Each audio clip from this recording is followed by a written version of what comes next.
Good morning to doctor and students. We are from group 6 and we're going to present our macro assignments.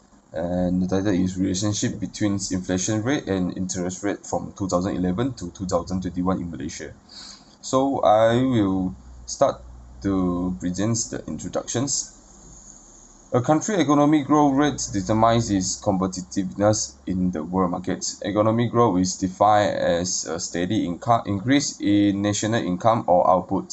It's talking a essays by Powell in 2018, which primarily intends expanding the flow of goods and services to the economy.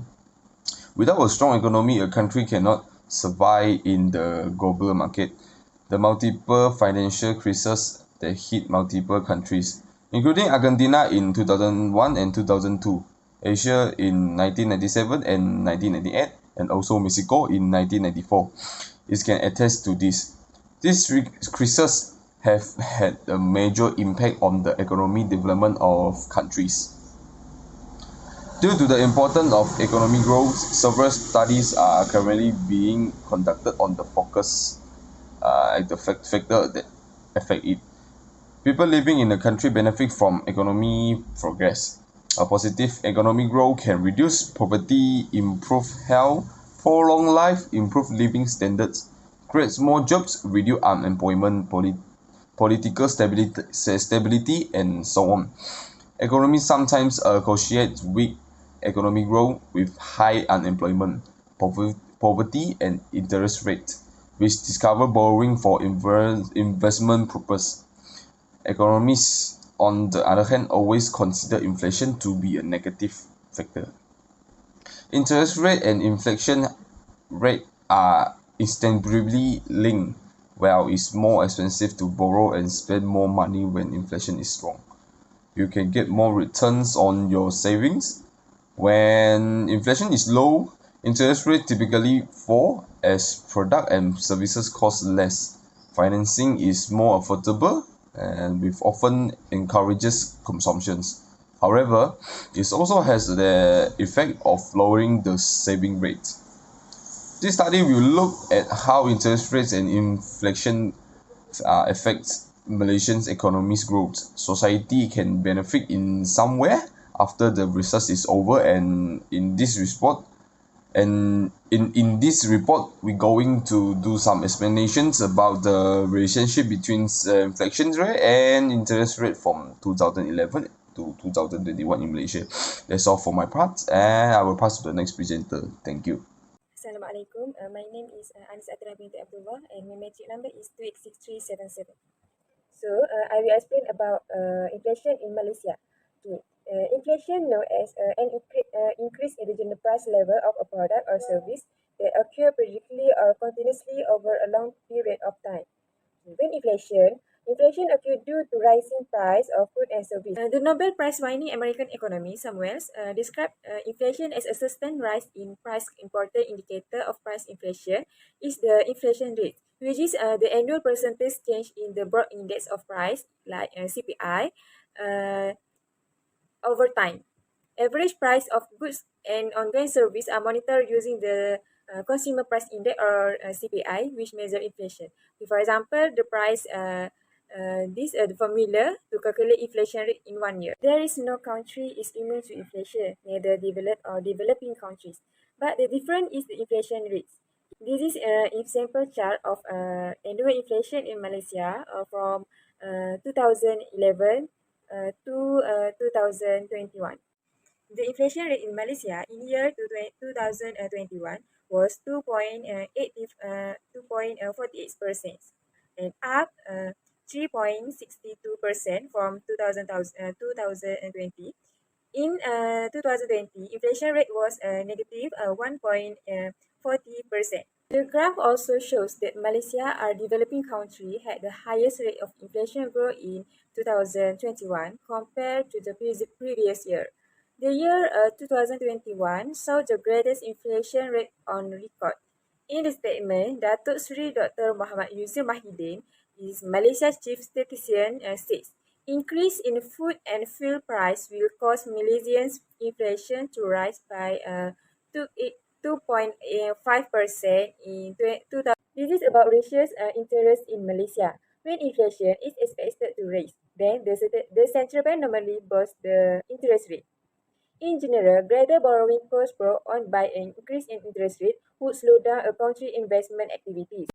The effect is reduced rate of economic growth. The majority of studies come to the conclusion that country economic growth is negatively correlated with interest rates. The overnight policy rate is accepted interest rates. Then, the effect of inflation on interest rate, either the interest rate on loans or the interest rate on saving, will be explained in the research. Because the level of inflation greatly affects whether interest rates are high or low, this correlation issue is inseparably linked to the research on two interest rate theories, namely the long saving theory and the liquid preference theory. This graph about real interest rate in Malaysia from 2011 to 2022. The overnight policy rate was increased by 25 basic point to 2.75% by Malaysia's central banks. The decision, which aimed to lower inflation and increase growth, was done in accordance with market expectation. Weaker than expected global growth is one of the drivers of domestic economic downside risk according to policymaker.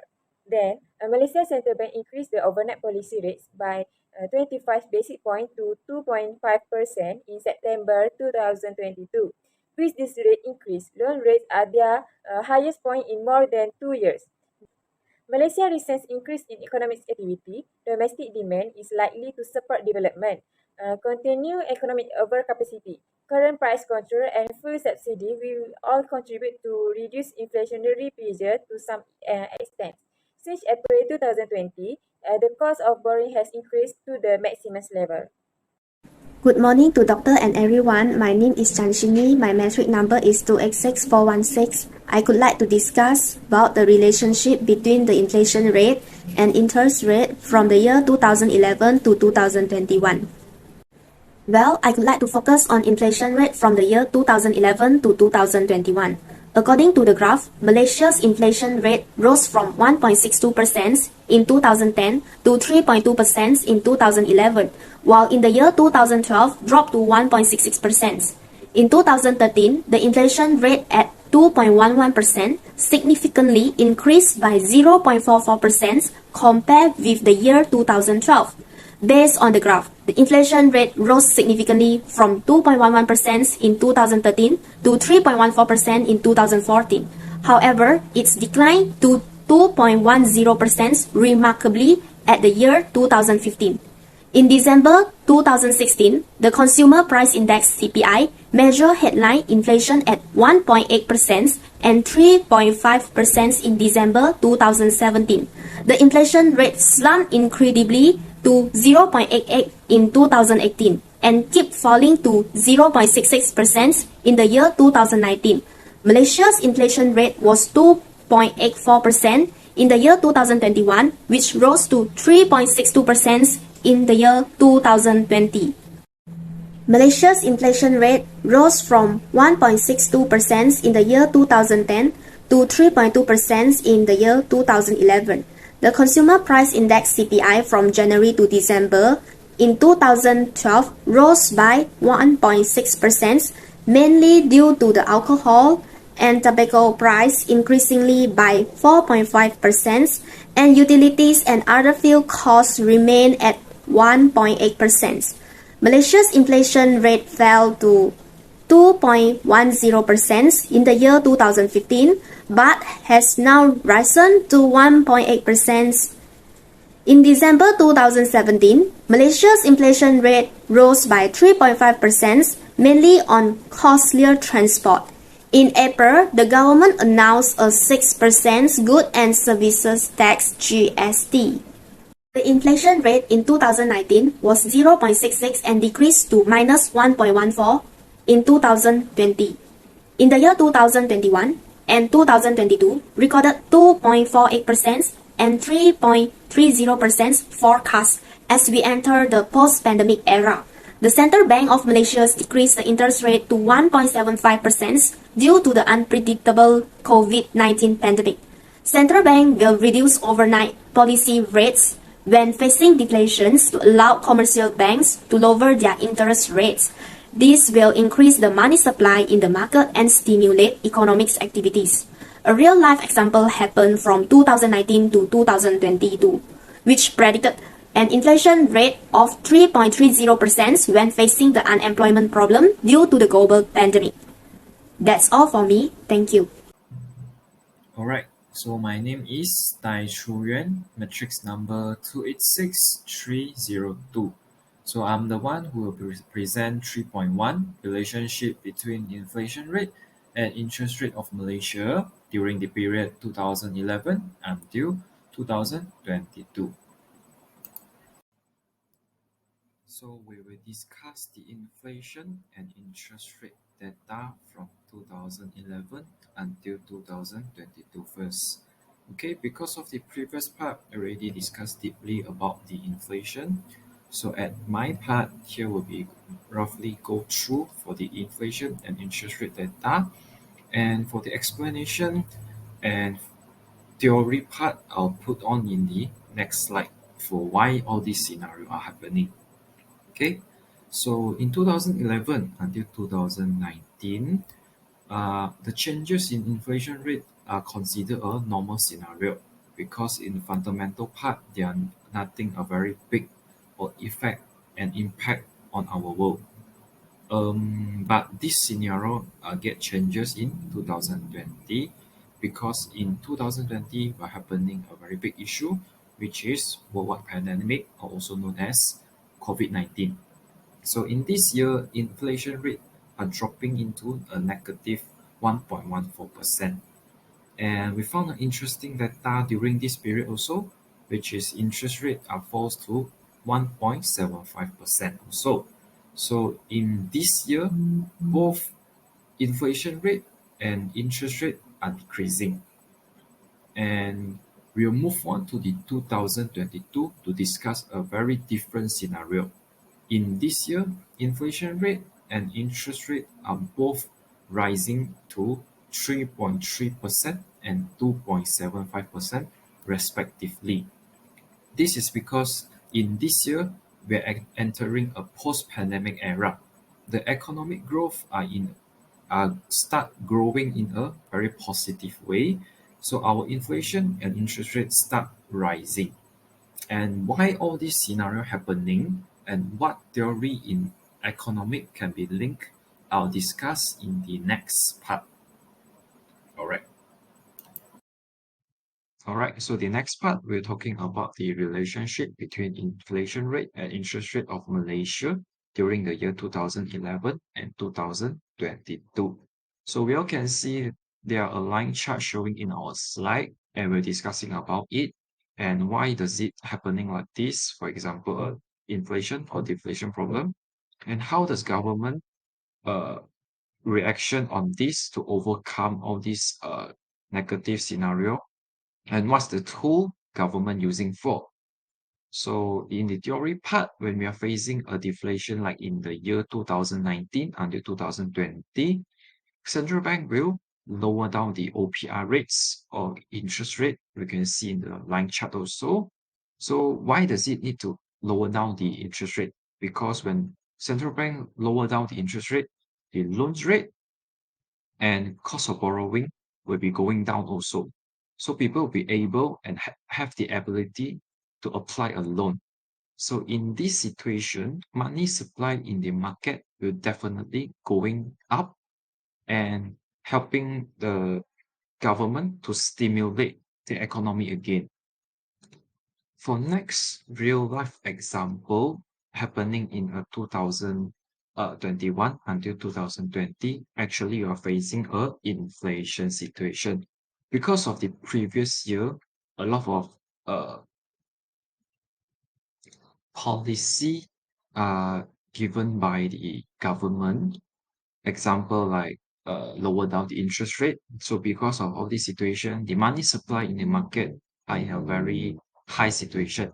So uh, when we face the inflation problem, central bank will definitely increase the interest rates once again to help the economy going back to a normal situation. Increasing of interest rate will affect that the loan rates and the cost of borrowing of public will going up again. So people are having a hard terms and condition to apply a loan so that the money supply in the market will successfully going down. So in conclusion, uh, inflation rate and interest rate actually are having a positive relationship because when inflation rate increase, the interest rate will increase also. And for when inflation rate decrease, the interest rate will decrease also. Hi, my name is Purani Gunalan and my metric number is 286356. So, I will conclude the research and explain how to overcome the inflation. From our research, we can see that the Malaysian rate tendency fluctuated between 2011 and 2020. The inflation rate from 2011 to 2020 was 3.17%, 1.66%, 2.11%, 3.14%, 2.10%, 2.09%, 3.87%, 0.88%, 0.66%, negative 1.14%, 2.48%, and 3.30%. In 2019, the inflation rate was 0.66%, decreased to negative 1.14% in 2022. We could define it as deflation due to worldwide pandemic and become better in 2021 and 2022. Next, the interest rate from 2011 to 2019 was maintained same between 3.0% and 3.25%. Then, the interest rate from 2020 to 2022 was 1.75%, 1.75%, and 2.75% because of unemployment problem due to the worldwide pandemic.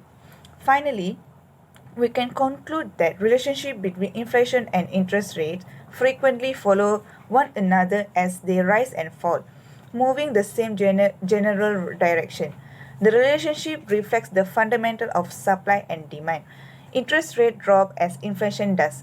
As borrowing money become more affordable, more money is moving about in the economy. Next, we will moving on to the next part, which is suggestion to overcome the inflation. Usually, the government will conduct contractionary monetary policy by increasing interest rate and selling the government securities.